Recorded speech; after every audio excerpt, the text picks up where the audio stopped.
Soy Christopher Clark y estoy viajando por Europa para descubrir los sitios del Patrimonio Mundial de la UNESCO que han surgido en ese continente a lo largo de los milenios. Grandes ciudades que han influido en el curso de la historia mundial. Paisajes, sitios religiosos, inventos innovadores.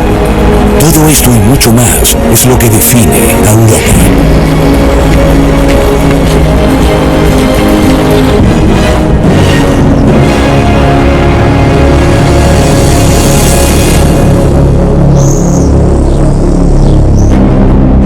En España recorreré el Camino de Santiago hasta Santiago de Compostela. Visitaré París en Francia, viajaré a la Garganta del Rin y visitaré los Organeros en India. Además, inspeccionaré las reliquias de la Revolución Industrial en Vauclin. Pero mi viaje comienza en Venecia. Se nos ha dado un permiso especial para volar sobre Venecia. Y al verla a vista de pájaro, recordamos una vez más porque esta ciudad es considerada la encarnación de un patrimonio único. Grandes plazas, palacios e iglesias encaramadas en canales. Las artes visuales y bellas artesanías prosperaron aquí también. Sin el mar, nada de esto hubiera sido posible. Europa es un continente en movimiento y las aguas a su alrededor siempre han jugado un papel vital. Cuando los europeos comenzaron a viajar por los mares como exploradores o conquistadores brutales, cambiaron el mundo para bien o para mal. Pero el mundo también cambió a los europeos. Las ideas y el conocimiento fluyeron de vuelta a través del agua y con ellos llegaron bienes deseables de todo tipo. Venecia es un buen ejemplo. Este es uno de los grandes puertos del comercio oriental y fue aquí donde las riquezas de Oriente llegaron a Europa. Seda, especias, oro, plata y joyas. Los comerciantes alemanes, franceses e ingleses hicieron negocios aquí y extendieron la riqueza por todo el continente. Así es como la pequeña ciudad-estado de Venecia se convirtió en la Serenísima República de San Marco. Serenísima República de San Marco y marcó su huella en el resto de este continente.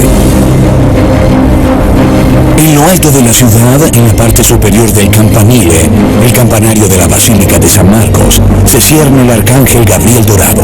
Protección, fuerza, masculinidad y heroísmo bíblico. El nombre Gabriel contiene todo eso. Y Marcos puede haber sido un santo, pero su nombre también significa hijo de Marte, dios de la guerra. En Venecia las creencias cristianas y las aspiraciones al poder siempre han ido tomadas de la mano.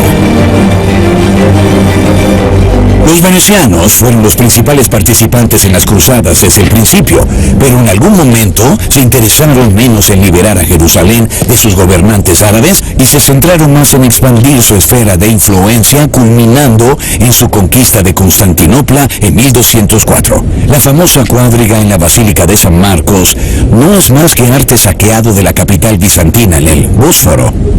Venecia se sintió así tan poderosa como alguna vez lo fue Bizancio, y con buena razón. A mediados del siglo XIII era la potencia naval y comercial más importante del mundo. Vale acotar que esta iglesia, con sus cúpulas y decoraciones ornamentadas, fue construida de acuerdo con el diseño bizantino, en una época en que el estilo gótico estaba de moda en el resto de Europa. En la misteriosa oscuridad de la basílica, Europa occidental se encuentra con Oriente. Estos mosaicos con sus temas cristianos son obra de 6 siglos. Y este lugar fue utilizado para algo más que misas, bautizos y bodas. Los capitanes de la enorme flota veneciana vinieron aquí, bajo la cúpula principal que representa la ascensión de Cristo, para orar por un regreso seguro antes de navegar hacia el mar. Y el dux, el líder de la ciudad, fue presentado al pueblo en la Basílica de San Marcos después de su elección. Al lado, el Palacio Ducal, con su fachada de mármol rosa, se erige como un testimonio del poder y la gloria de la Serenísima. Este es el lugar exacto donde se botó el Bucintoro, el magnífico barco del Dux, y nadie capturó ese momento de mejor manera que el pintor veneciano Canaletto. Todos los jefes de Estado remaron hacia el mar en una procesión marítima, y el Dux gritó: Desponsamus mare insignum veri perpetui que domini. Nos casamos contigo, mar, como signo de dominio verdadero y perpetuo. Y para sellar ese matrimonio, el Dux arrojó un anillo de oro a las olas para aún más riquezas a Venecia. Y esas riquezas fueron talladas en las fachadas de los edificios, incluso en las iglesias. En lugar de las figuras de santos habituales, algunas de las iglesias cuentan con imágenes talladas de las cabezas de las familias patronas ricas y los barcos que trajeron tales riquezas a la ciudad. En la actualidad todo sigue igual. El turismo trae el dinero. Monstruosos cruceros atracan diariamente en Venecia. Más de 500 cada año. Son como enormes presagios de fatalidad. ¿Qué significan para la ciudad?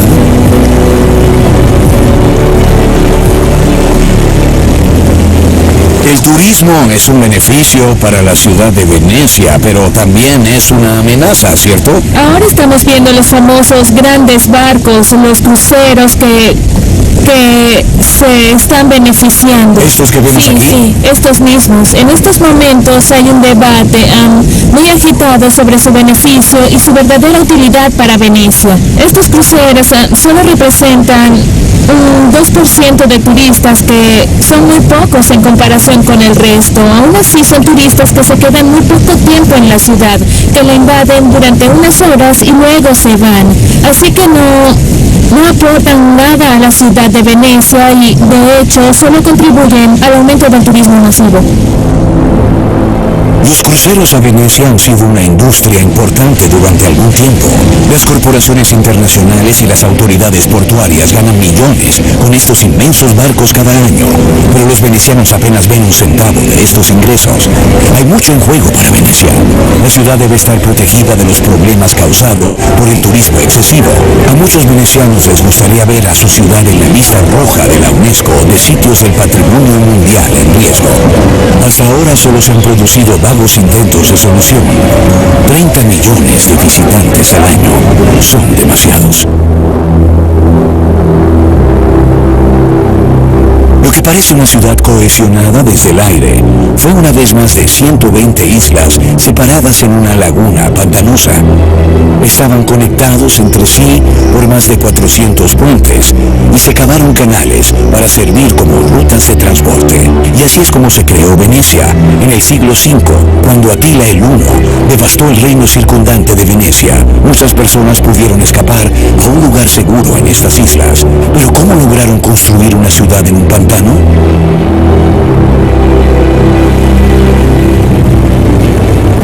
Un típico edificio veneciano está sostenido por una pared de ladrillo en el barro. Las fachadas en el lado del canal están construidas sobre postes largos y delgados. Encima de eso hay ladrillos y piedra caliza, en parte para evitar el aumento de la humedad. Era una forma inteligente de evitar que las fachadas ornamentadas se deslizaran hacia el agua. Pero el sistema no fue construido para durar para siempre.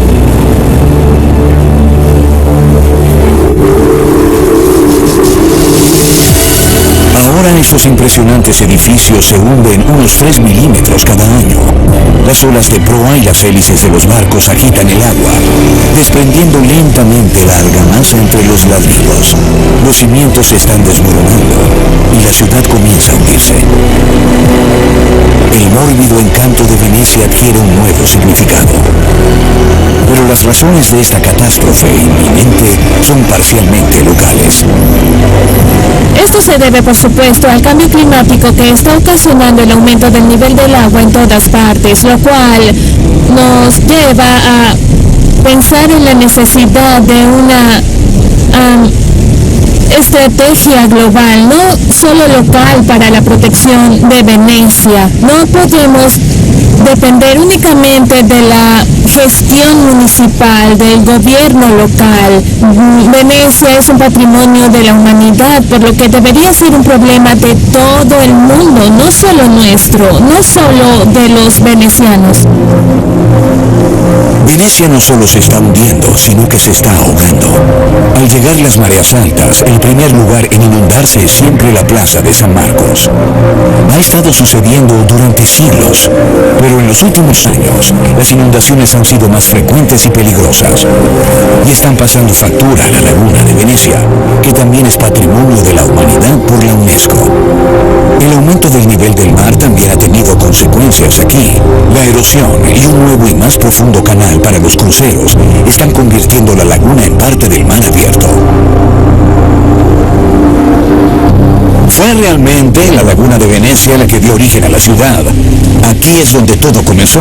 La poderosa República de Venecia solo podría haber surgido en este cuerpo de agua poco profundo con sus más de 100 islas. La laguna sirvió como puerta de entrada al mundo, pero también protegió la ciudad de los invasores, porque solo los venecianos sabían cómo encontrar vías fluviales suficientemente profundas para ser navegables por grandes barcos. E incluso en la actualidad estas vías fluviales están marcadas con postes de madera que están atados entre sí. Cuando una potencia naval extranjera amenazaba la ciudad, los venecianos quitaban los postes, convirtiendo la laguna en un peligroso laberinto de aguas poco profundas. El pueblo de Burano, con su campanario torcido, es una de las bellezas de la laguna. Descansa sobre 4 pequeñas islas conectadas por puentes.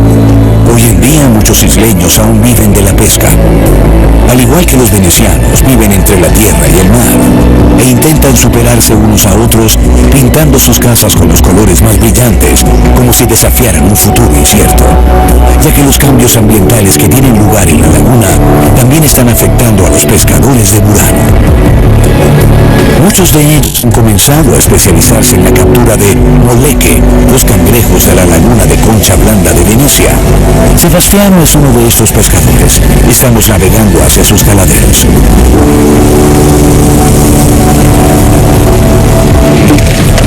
Los cangrejos viven en el suelo arenoso de la laguna en Venecia.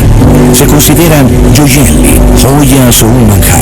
Solo se pueden encontrar en la laguna y solo 2 veces al año, durante unas semanas en primavera y otoño. Observa este de aquí. Voy a ponerlo en tus manos. Puedes ver lo pequeños que son. Ha sido una tradición transmitida de padre a hijo. Porque no es fácil reconocer los cangrejos buenos. Solía haber muchos más peces en la laguna. Hoy en día los cangrejos son nuestro negocio más importante. Ha sido nuestro sustento. Pero ahora utilizamos las redes especiales solo para cangrejos. Así que tal vez estemos capturando aún más cangrejos que antes. El gran número de barcos se ha convertido en un problema. Y no solo los grandes cruceros, sino también los pequeños. Hubo un tiempo en el que no había tantos barcos, pero ahora los cruceros hay demasiados. Cruceros grandes, pequeños. La laguna es como una cuenca cerrada que debería estar más protegida. La isla Lazaretto Vecchio también era un sistema cerrado. Era un hospital de peste, lejos de la ciudad. Las víctimas de la peste fueron puestas en cuarentena aquí. Recibieron atención médica, pero muchos murieron. El término cuarentena se acuñó por primera vez en la ciudad-estado de Venecia. 40 giorni, 40 días es el tiempo en que los enfermos debían permanecer aislados, mientras que todos los eventos en la ciudad, incluidos los servicios religiosos, estaban prohibidos y se ordenaba a las personas permanecer en sus casas. Una experiencia familiar para quienes hemos estado lidiando con una pandemia moderna.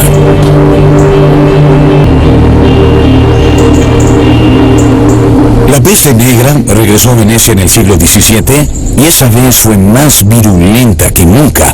Noviembre de 1630 marca el comienzo de una era de muerte masiva.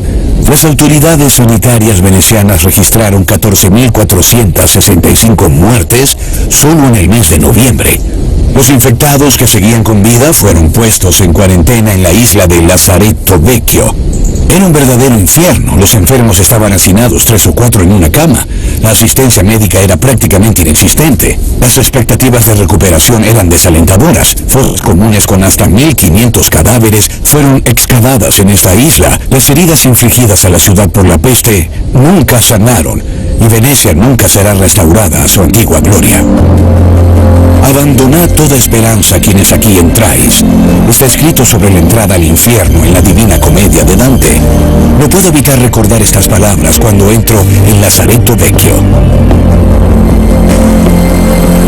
Los infectados recibieron terapias experimentales aquí y se hizo un esfuerzo para suministrarles alimentos y bebidas adecuadas. Pero cuando los números aumentaron, las condiciones eran sombrías. Graffiti del siglo XVII. Incluso en este lugar desesperado, los pacientes querían ser recordados. Se dice que el alarido de los enfermos se podía escuchar a través del agua en las islas vecinas y en Lido.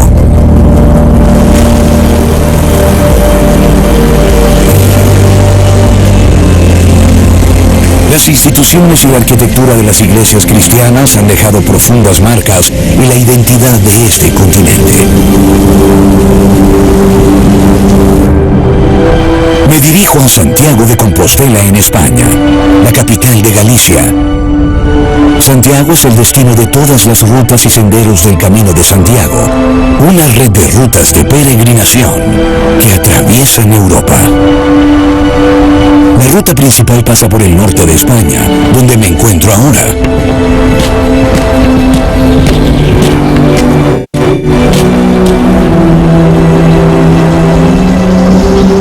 La edad de oro de este camino de peregrinación fue en los siglos XI y XII, cuando los sitios cristianos en Tierra Santa ya no eran accesibles para los peregrinos.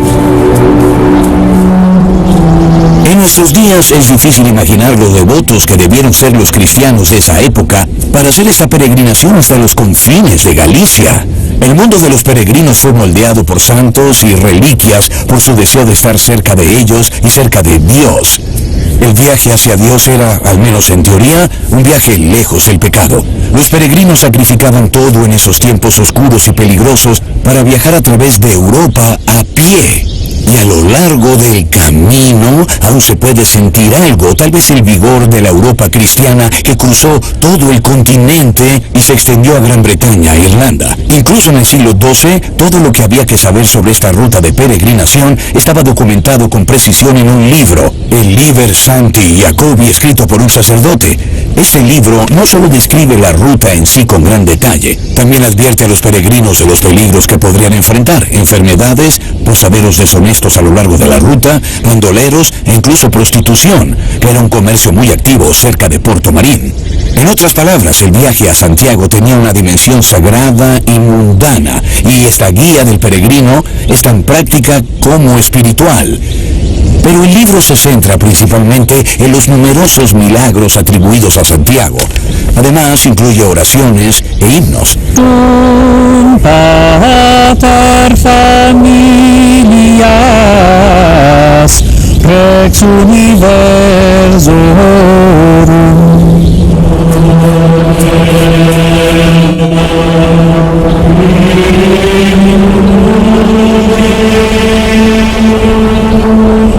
Las iglesias y catedrales a lo largo del Camino de Santiago fueron importantes lugares de peregrinación y también son patrimonio de la humanidad, como Chartres en Francia, la arquetípica catedral del Alto Gótico. Más al sur las iglesias románicas de Arles o la catedral de Salamanca. Pero las iglesias más pequeñas también formaban parte de la ruta. Los peregrinos viajaban de una casa de culto a otra.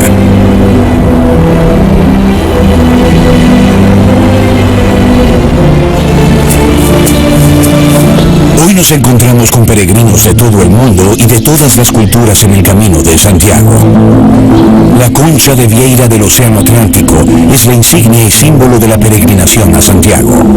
Incluso se menciona en las guías de peregrinos del siglo XII, pero la motivación de los peregrinos actuales no es puramente religiosa.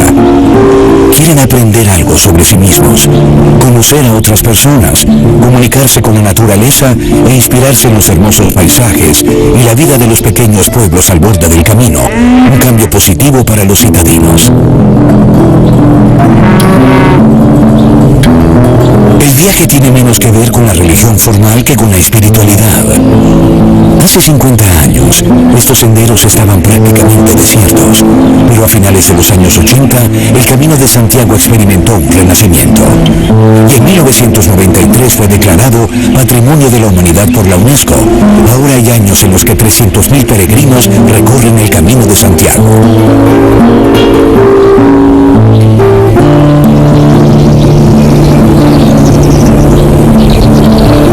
El Camino Camino de Santiago no siempre termina en Santiago, que exploraremos pronto.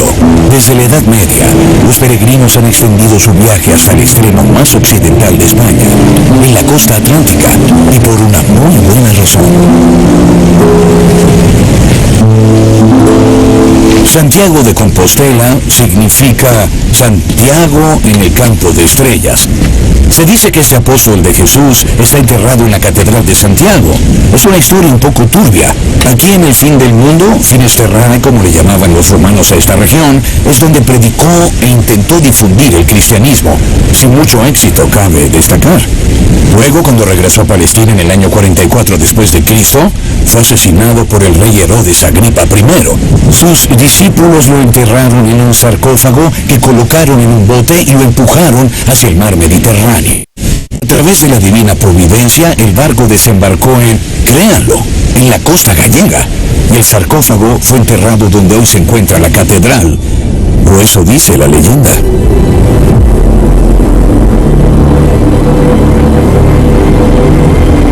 Si bien la historia es cierta o no, llegar a la catedral es lo más destacado de esta peregrinación. Y aquí hay un compromiso con el santo mismo.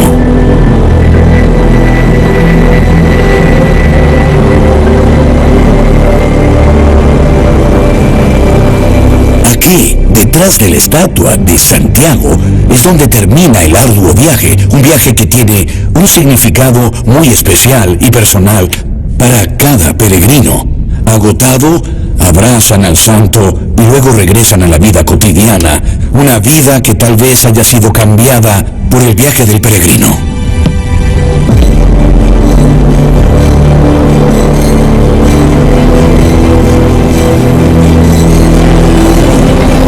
El casco histórico de Santiago de Compostela es también patrimonio de la humanidad.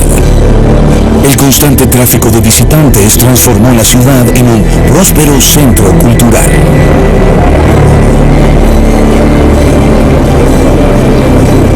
Hasta el siglo XV, Santiago de Compostela atrajo a más peregrinos que Roma o Jerusalén. Todos los movimientos culturales y artísticos europeos están representados aquí, desde la Edad Media hasta el Renacimiento y el Barroco.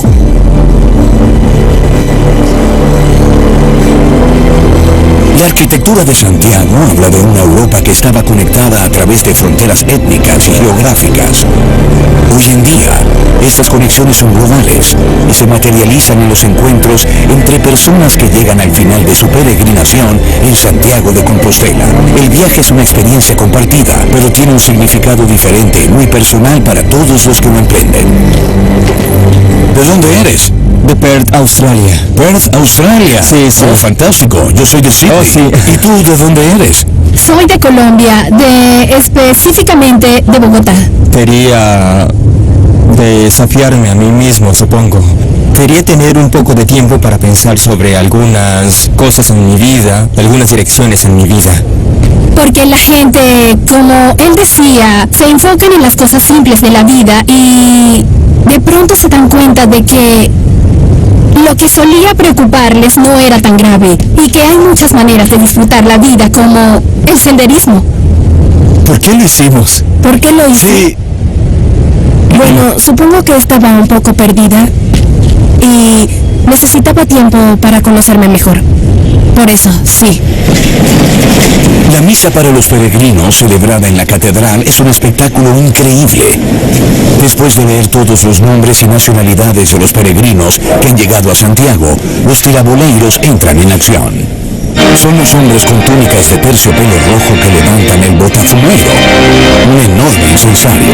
Incluso cuando está vacío, pesa entre 3 kilogramos, y cuando comienza a balancearse a través de la catedral, puede alcanzar velocidades de hasta 68 kilómetros por hora. Mientras nadie esté en su camino, es la celebración apropiada para cada peregrino que llega a Santiago.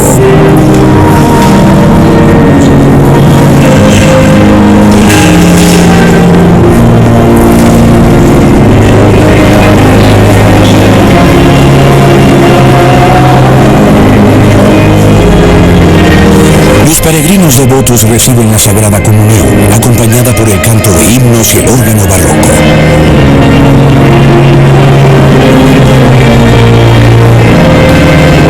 Transportados por los sonidos del órgano, viajamos a Alemania.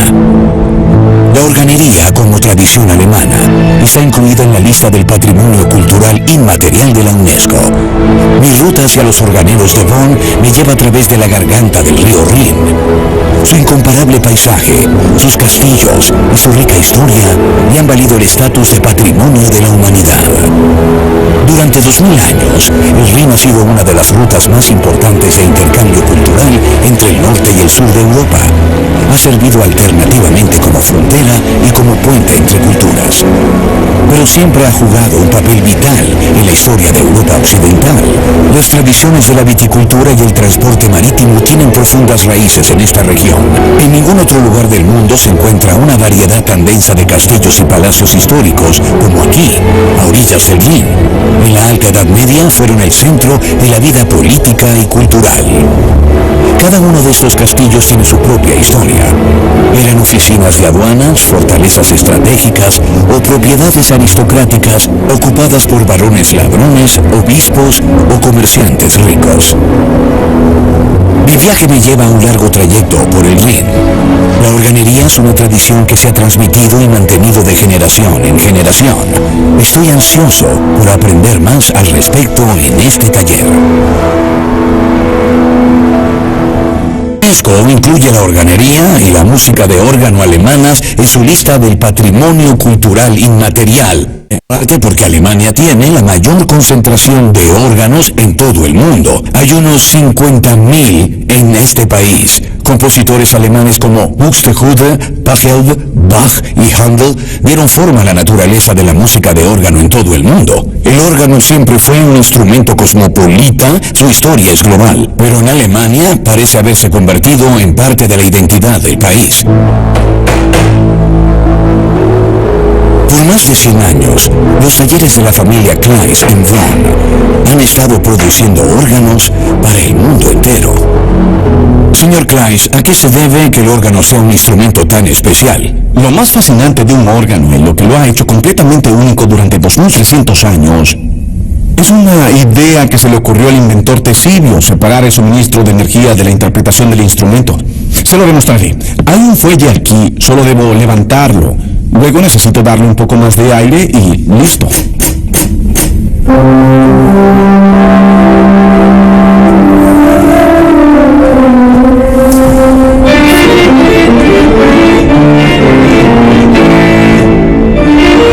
Junto a las hermosas tuberías, los intrincados mecanismos que comprenden el funcionamiento interno de un órgano, con sus miles de válvulas, son la verdadera obra de arte. Aquí es donde se genera la extraordinaria gama de notas y sonidos.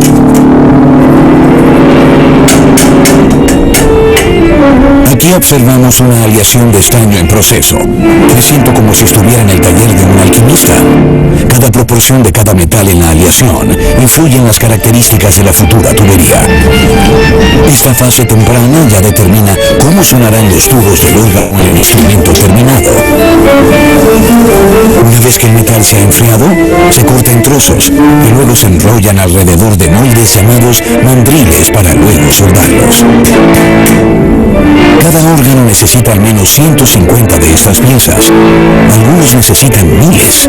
Cuantas más tuberías, más rico es el tapiz de sonidos. Creo que en Alemania tenemos una gran ventaja. Esta es la tierra de Johann Sebastian Bach, quien tuvo una influencia muy decisiva en la música de órgano. También tenemos un sistema de música eclesiástica y organistas altamente capacitados y calificados que traen esta cultura al mundo. Creo que siempre hay que considerar la creación de órganos y la música de órgano en paralelo con esta situación que tenemos en Alemania. No se trata solo de la organería, es lo que representa. Por supuesto, siempre podemos esperar mucho, pero mucho más. Desde tiempos inmemoriales, las iglesias han dado forma a los paisajes de Alemania.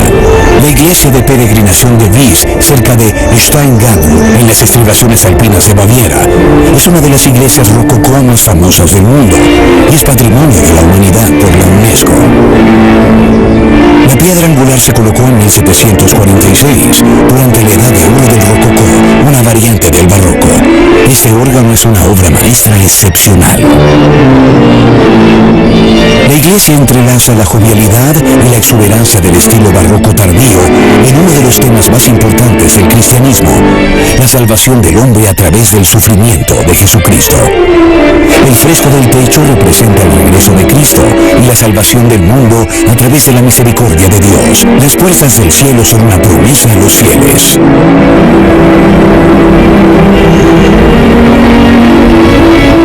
Pero volvamos a los tesoros terrenales de Europa. Mi próximo destino es la ciudad de París. Cuando Dios se aburre en el cielo, abre la ventana y contempla los bulevares de París, dijo una vez el poeta alemán Heinrich Heine, quien pasó la mitad de su vida en esta ciudad.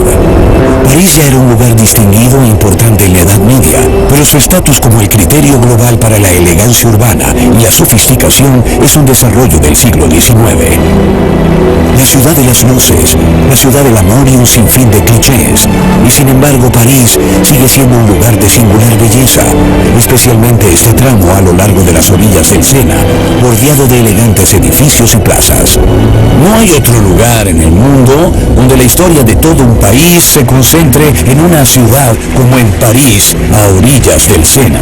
El río es como un hilo de oro que atraviesa todas las épocas, desde la era celta hasta la Edad Media, desde la Revolución Francesa hasta la Revolución Industrial.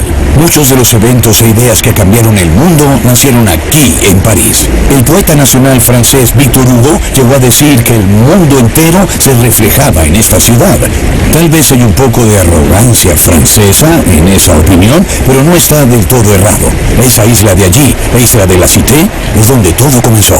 A mediados del siglo III a.C., la tribu celta, los parisi, establecieron un asentamiento allí.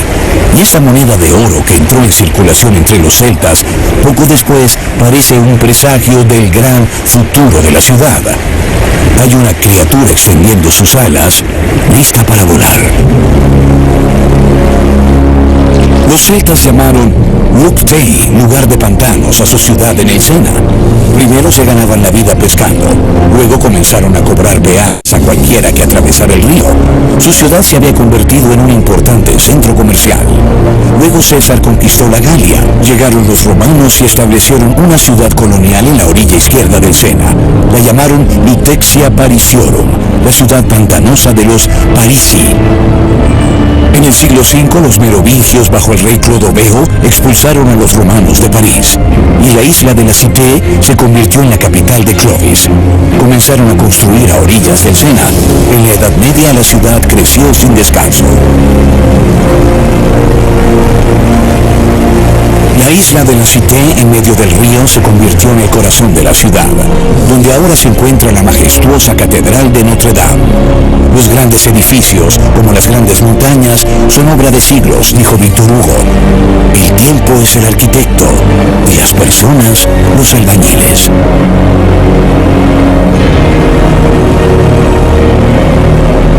Notre Dame tiene dos torres, y esta catedral también tiene dos significados importantes. Es un santuario muy alejado del mundo cotidiano. Además, es un lugar de solidaridad nacional para los franceses. Es el corazón, el epicentro desde el que se mide cada distancia a la capital. Y sus campanas sonaron en 1944, cuando la ciudad de París fue liberada de los nazis. Notre Dame es también un reflejo de la historia europea, porque en la catedral se pueden encontrar rastros de todas las épocas de este continente. Y esa es una de las razones por las que el incendio del 15 de abril de 2019 fue impactante para muchos. Las imágenes de la catedral en llamas fueron difundidas por todo el mundo. La construcción comenzó 850 años antes del incendio. Esta histórica catedral surgió justo cuando la era del estilo románico estaba dando paso al gótico, y tardó casi 200 años en completarse. Sus torres dominaban a una ciudad que se convertía rápidamente en una metrópolis y un refugio para la filosofía y la cultura.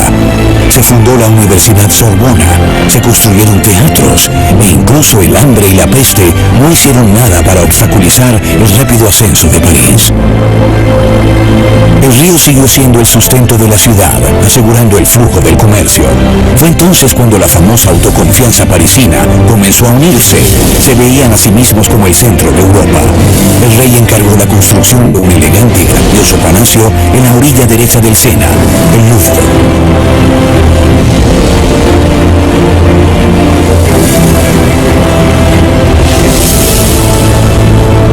La primera mención histórica del Louvre fue en el año 1200. En ese momento ya había un castillo real a orillas del Sena. Los gobernantes franceses lo expandirían constantemente para crear su capital feudal.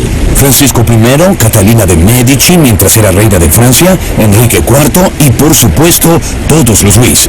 Luego de la Revolución Francesa en 1793, el antiguo palacio donde los reyes franceses residieron hasta 1682 se convirtió en un museo. Los tesoros artísticos que alguna vez pertenecieron a las familias gobernantes ahora pertenecían a la gente. Se pusieron en exhibición pública para que todos los admiraran. Y a la colección se sumaron obras de arte confiscadas que alguna vez pertenecieron a la nobleza y al clero, así como piezas de toda Europa que fueron botín de las guerras napoleónicas. Tales cantidades de arte nunca se habían reunido en un solo lugar. Por primera vez, toda la historia del arte del continente europeo fue visible en un solo lugar. En 1804, cuando Napoleón I fue coronado emperador, donó una obra de arte que anteriormente había colgado en su dormitorio. Era la Mona Lisa de Leonardo da Vinci. La pintura más famosa de todos los tiempos no ha perdido nada de su encanto a lo largo de los siglos. 10 millones de personas aún visitan el Louvre cada año para ver a la Mona Lisa. Y ningún presidente francés soñaría con llevarla a su habitación, como lo hizo Napoleón. Sus restos se encuentran en el Dôme des Invalides, un monumento construido para durar una eternidad. Pero el monumento moderno más famoso de París nunca tuvo la intención de permanecer en la ciudad durante tanto tiempo. Se construyó una torre de hierro para conmemorar la Feria Mundial de 1889, pero se suponía que debía desmontarse después del evento. Con 300 metros, la Torre Eiffel era la estructura más alta del mundo en ese momento. Pocas estructuras en Europa han causado tal controversia.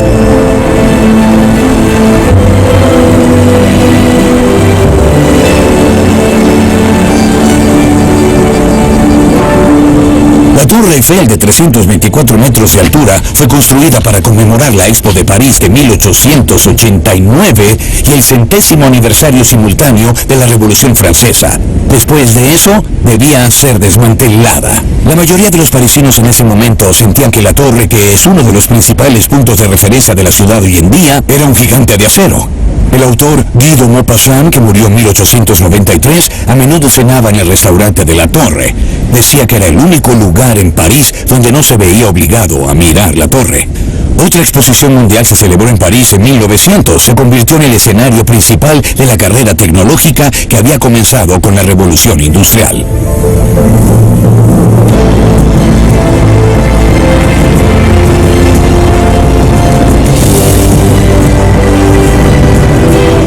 El enorme techo de cristal de la sala de exposiciones del Grand Palais fue revolucionario en ese momento. Por cierto, 1900 fue también el año en que el metro de París se abrió al público. La Torre Eiffel es un poderoso símbolo de esta era de confiada modernidad. Los ciudadanos de la República Francesa leyeron los nombres de sus investigadores e inventores más importantes estampados en hierro y se vieron a sí mismos como la nación más progresista de Europa.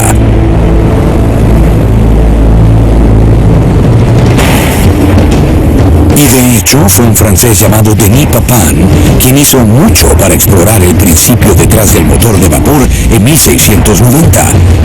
Pero no fue hasta 74 años después que el escocés James Watt encontró una forma eficiente de reemplazar el esfuerzo físico de los humanos con energía de vapor. La invención de Watt fue fundamental para los cambios provocados por la revolución industrial. Fue él, por cierto, quien acuñó el término caballos de fuerza. El mundo estaba entrando en una era de aceleración sin precedentes. Adivinar los misterios de la naturaleza fue una faceta integral de la cultura europea desde la antigüedad, pero en Gran Bretaña los investigadores e inventores encontraron formas de poner sus nuevos conocimientos en uso práctico inmediato. Y todo comenzó con el telar mecánico. Hasta el siglo XVIII, la única manera de aumentar la producción de bienes era emplear a más personas. Ahora, el trabajo físico de una sola persona podría multiplicarse exponencialmente, casi infinitamente. Este fue el mecanismo en el corazón de la revolución industrial. Todo comenzó en Inglaterra. Manchester se convirtió en el centro industrial más importante del mundo. La industria textil fue la principal responsable del auge de la ciudad. La población de Manchester explotó y magníficos edificios surgieron uno tras otro. Manchester fue lo suficientemente dramático, pero fue solo el comienzo. Con el auge de la industria pesada, vino el mayor cambio en los niveles de vida desde que los seres humanos establecieron asentamientos y comenzaron a cultivar. Las fundiciones de hierro y acero surgieron donde quiera que hubiera mineral de hierro, carbón. La región del Ruhr, el Sarre y Silesia en Alemania son buenos ejemplos. Y una de estas siderurgias, la fábrica de Völkling, ha sido nombrada Patrimonio de la Humanidad por la UNESCO. Un paso importante. Por primera vez se colocó una fundición de hierro en la misma posición que las catedrales y las pirámides. Y en este lugar aún se puede sentir el increíble poder de la revolución industrial. Fue un punto de inflexión histórico no solo para Europa, sino para el mundo entero. Este es el único lugar donde aún se pueden ver los altos hornos que alguna vez alimentaron la revolución industrial. La siderúrgica de Völkling en Alemania, justo al lado de la frontera con Francia, es la única fábrica completamente conservada de la edad de oro de la industria del hierro y el acero en los siglos XIX y XX. La historia de esta industria es también un fragmento de la historia europea. Völkling estaba situada en la otrora problemática frontera política entre Alemania y Francia. El carbón para la siderurgia provenía del Sarre alemán, pero ciertos tipos de mineral de hierro solo se podían encontrar a pocos kilómetros en la Lorena francesa. En los siglos XIX y XX, esta tierra fronteriza estratégica fue constantemente motivo de disputa. Fue la necesidad de superar esta amarga competencia por los recursos estratégicos lo que llevó a la creación de la Comunidad Europea del Carbón y del Acero poco después de finalizar la Segunda Guerra Mundial, el primer paso hacia la Comunidad Europea.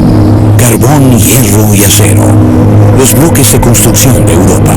Las colosales máquinas de Völkling aún dan testimonio de esta historia en el presente. En las décadas de 1830 y 40, con la revolución industrial en pleno apogeo, la urbanización, la contaminación, las enfermedades y los disturbios políticos alimentaron el interés por los espacios verdes. Los reformadores argumentaron que los huertos urbanos embellecerían el paisaje, reducirían las enfermedades y refinarían los gustos de la clase trabajadora. En Londres, el Real Jardín Botánico se abrió al público en 1840. Algunos años más tarde se construyó la llamativa Palm House, resultado de las técnicas mejoradas de fabricación de vidrio y hierro. Al caminar en este lugar, es difícil no recordar el bíblico jardín del Edén, donde supuestamente las plantas del mundo estaban en un solo lugar. ¿Es eso parte de la historia de cómo surgieron jardines como este? Creo que Sin duda Kew apunta a tener plantas de todo el mundo, plantas silvestres, recolectadas de lugares silvestres. Tal vez retomaría una historia diferente de la Biblia, que es el concepto del arca, donde los animales fueron conducidos a un lugar de protección contra el diluvio. Pensamos en Kew y la diversidad de plantas silvestres que tenemos aquí como una preciosa arca que se balancea en un remolcador, protegiendo a estas plantas. De hecho, algunas están extintas en la naturaleza. Algunos de los proyectos en los que trabaja es la reintroducción en sus hábitats naturales debido a la degradación o extinción del hábitat natural. Me gusta pensar en un arca como la mejor metáfora para el trabajo que hace Kew. Cerca de 180.000 plantas vivas, incluidas 1.300 especies amenazadas, se pueden encontrar en las colecciones botánicas de los jardines de Kew, un sitio del Patrimonio Mundial de la UNESCO. ¿Cómo están todas estas hermosas plantas conectadas con las artes oscuras de la expansión imperial? El jardín botánico más grande del mundo también captura la esencia de toda una era en la historia de Europa. El conocimiento era poder, y el poder conducía a nuevos conocimientos. Ya en el siglo XVIII, los europeos estaban trayendo plantas de sus numerosas colonias al continente, donde nunca antes se habían visto. Las plantas se estudiaron en detalle aquí en los jardines de Kew y lugares similares de toda Europa, y la tarea de los investigadores fue discernir sus usos prácticos. Un interesante ejemplo es la cinchona, conocida coloquialmente como el árbol de la fiebre, que es originaria de Perú. Una sustancia llamada quinina puede extraerse de su corteza, la cual puede utilizarse para hacer un medicamento para tratar la malaria. Este medicamento permitió a los europeos hacer más incursiones en Asia y África, donde la malaria era endémica. Y su conocimiento de las plantas extranjeras, algunas de las cuales se recolectaron aquí en este invernadero, llevó al cultivo de té en Ceilán y café en América del Sur. A lo largo de los siglos, los jardines de Kew se han convertido en un importante centro de investigación botánica. El Fungarium, por ejemplo, contiene aproximadamente 1,25 millones de especímenes secos de todas partes del mundo y refleja la importancia de los hongos como proveedores de alimentos, medicamentos, enzimas y servicios ecosistémicos esenciales. La colección es la más grande y una de las más antiguas y científicamente importantes en el mundo. Tenemos esta muestra, por ejemplo. Oh, parece madera. Esther, usted es la reina de este mundo de hongos en Kew. ¿Qué tienen de especial los hongos que los diferencia de otras criaturas vivientes? Los hongos son un grupo muy distinto de organismos, completamente separados de los animales y las plantas. Tienen su propio reino, el reino de los hongos. Y algunas de las principales características que los definen y los distinguen de los reinos animal y vegetal son varias cosas. Por ejemplo, ¿cómo digieren los alimentos? Secretan enzimas en el medio ambiente, disuelven la materia orgánica y luego la absorben de nuevo en sus células. Nadie más hace algo así. Es bastante extraño. Uno tiene en un estómago que digiera. Eso es lo que hacen los hongos. Y hay otro lugar fascinante en Kew. El herbario contiene millones de especímenes preservados, una enorme riqueza de información para investigadores de todo el mundo. Plantas que se han recolectado de todos los continentes en los últimos 300 años. Especímenes que se pueden utilizar para proporcionar muestras de ADN para estudiar las relaciones y los procesos evolutivos. Entre los más antiguos se encuentran especímenes enviados desde los Andes en Ecuador por el naturalista alemán Alexander von Humboldt.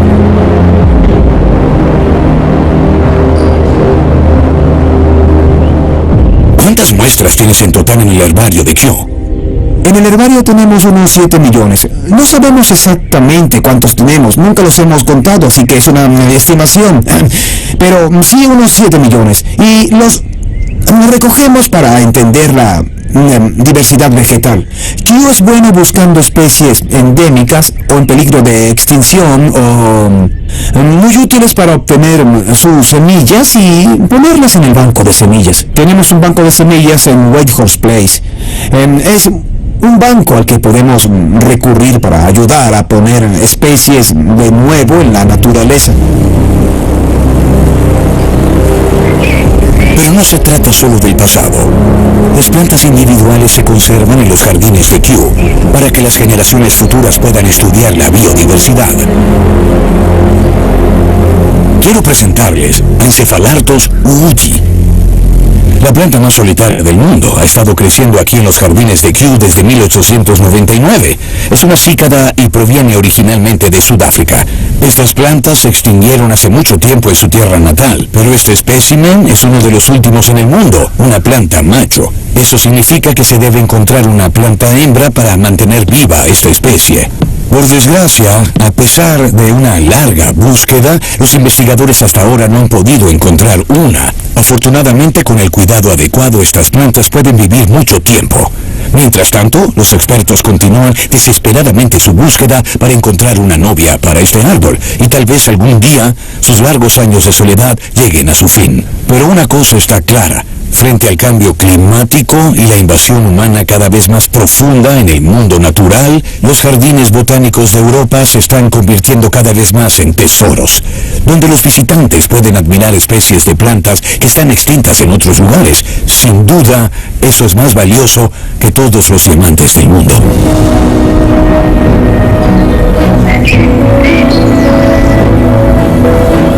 Europa es el segundo continente más pequeño del planeta. En realidad es solo una península en el extremo occidental de Asia, pero la diversidad de Europa no tiene parangón. Su rico patrimonio cultural, nacido de una historia turbulenta, pertenece al mundo entero, y los europeos tienen la gran responsabilidad de atenderlo. Pero los tesoros de Europa no están solo en el pasado lejano. Una Europa políticamente unida es un patrimonio cultural por derecho propio, que debe protegerse y preservarse para las generaciones futuras.